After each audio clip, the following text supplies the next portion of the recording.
સંત લુકના સુસંદેશમાંથી પાઠ, પહેલો અધ્યાય, કડી 57 થી 66. હવે એલિઝાબેથનો પ્રસૂતિકાળ આવી પહોંચ્યો અને તેણે પુત્રને જન્મ આપ્યો. પ્રભુએ તેના ઉપર કેવી કૃપા કરી છે એ જ્યારે તેના પાડોશીઓએ અને સગાવાલાઓએ જાણ્યું ત્યારે તેઓ પણ આનંદ પામ્યા. પછી 8મે દિવસે તેઓ બાળકની સુન્નત કરાવવા આવ્યા અને તેઓ એનું નામ એના બાપ ઉપરથી ઝખરિયા પાડવા જતા હતા. ત્યાં એની માં બોલી ઉઠી, નહીં, એનું નામ યોહાન પાડવાનું છે.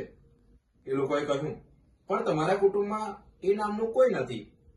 પછી તેઓએ તેના બાપને ઈશારત કરીને પૂછ્યું કે શું નામ પાડવાની તમારી ઈચ્છા છે? એટલે તેણે એક પાટી મંગાવીને તેના ઉપર લખ્યું, એનું નામ યોહાન છે. બધા અચંભો પામ્યા. તે ક્ષણે તેને ફરી વાચા ફૂટી અને તે ઈશ્વરની સ્તુતિ કરવા લાગ્યો.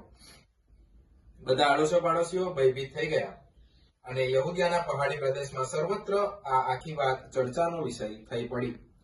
જેમણે આ વાત સાંભળી તેઓ બધા મનમાં ને મનમાં વિચાર કરવા લાગ્યા કે આ છોકરો કેવો નીકળશે, કારણ સાચે જ એના ઉપર પ્રભુનો હાથ હતો.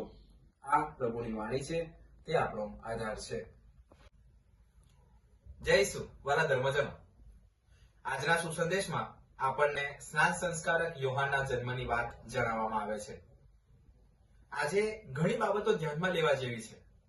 પહેલી બાબત, જ્યારે 8મે દિવસે એનું નામ પાડવામાં આવે છે, સ્નાન સંસ્કારક યોહાનનું નામ પાડવા જતા હોય છે, ત્યારે લોકો વિચારે છે કે એમનું નામ એમના બાપના નામ પરથી એટલે કે ઝકારિયા પાડવાની વાત ચાલતી હોય છે. પણ તરત જ એમની મમ્મી બોલી ઉઠે છે, ના, એનું નામ યોહાન હશે. લોકો ઝકારિયા તરફ વળે છે અને ઝકારિયા કહે છે, લખીને કહે છે કે હા, એનું નામ યોહાન છે. અર્થાત એક મોટી વસ્તુ શીખવા મળે છે. ઘણી વખત મારા વાલા ધર્મજનો, પ્રભુની યોજના એ દુનિયાવી યોજના કે કુટુંબી યોજના કે સામાજિક યોજના કરતા ઘણી અલગ હોય છે. એ લોકો સમાજની રીત પ્રમાણે ઝકારિયા પરથી અનાથ દીકરાનું નામ ઝકારિયા પાડવા જતા હતા, પણ પ્રભુની યોજના કંઈક અલગ હતી. અને સાચે જ પછી આપણે જાણીએ છીએ સ્નાન સંસ્કારક યોહાનના કાર્ય.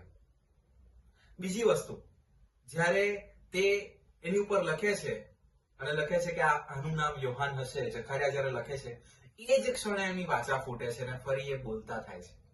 અર્થાત જ્યારે પ્રભુની યોજનામાં આપણા પગલા મંડાવા લાગે છે, જ્યારે આપણે ચાલવા લાગે છે, ત્યારે ચોક્કસ પ્રભુ તરફથી ભેટ મળે છે. એમના પ્રેમની, એમની શ્રદ્ધાની, એમની દયાની ભેટ મળે છે. આજે જ્યારે ઝકારિયા પ્રભુના વચન પાડે છે, પ્રભુના કહ્યા પ્રમાણે કરે છે, તે જ ક્ષણે એમની વાચા ફૂટી નીકળે છે. અને ત્રીજો અને સૌથી અગત્યનો મુદ્દો, લોકો અચંભો પામે છે અને ડરી જાય છે કે આ બાળક તો કેવો હશે, કારણ એમને બધાને ખબર પડી જાય છે કે આ બાળક ઉપર તો પ્રભુનો હાથ છે. અર્થાત એ જે બીક છે એ શ્રદ્ધારૂપી બીક છે. લોકોને શ્રદ્ધા બેસે છે પ્રભુ ઉપર. એક સમયે જ્યારે વાચા ફૂટી નીકળે છે અને એમનું નામ યોહાન પડે છે અને આગળ જતા એ સ્નાન સંસ્કારક યોહાન બની અને આવનારા પ્રભુ માટે રસ્તો તૈયાર કરે છે. મારા વાલા ધર્મજનો, તક છે આપણી પાસે પણ. નાતાલના થોડા ઓછા દિવસ બાકી રહ્યા છે. આપણે પણ સ્નાન સંસ્કારક યોહાનની જેમ આપણા હૃદયમાં પ્રભુને આવકારવા માટે રસ્તો તૈયાર કરીએ. જય ઈસુ.